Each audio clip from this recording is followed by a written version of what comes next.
This conversation should resonate with all my yoke brothers that are caught up in the thralls of addiction.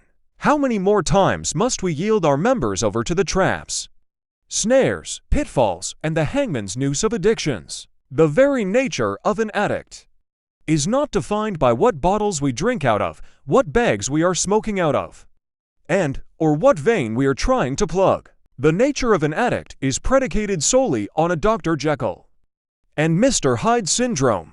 Dr. Jekyll would be the addictive personality traits that make us more prone to develop addictions to drugs, alcohol, or other habit-forming behaviors. And Mr. Hyde would be the narcissistic personality, godlike complex. Imagine, if you will, and you will, the brightest lights created by man.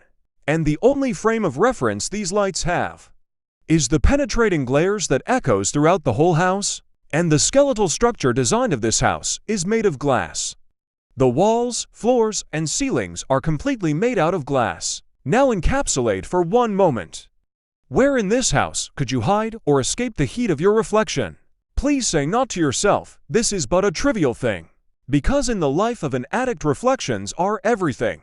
The world will continue to misdiagnose the addict because they failed to understand the nature of an addict. They failed to understand that addiction is not a disease, but a choice. The scenario I described above is commonplace in the life of an addict, where most people would succumb to the pressure of the piercing lights because they live and die in their own reflection. They see themselves how others perceive them. Not so with an addict. The selfishness of an addict has no equal.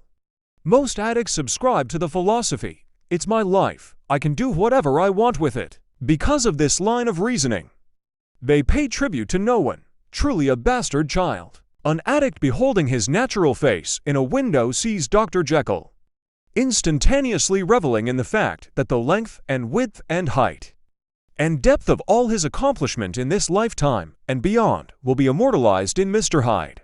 Please don't be a monster. Subscribe.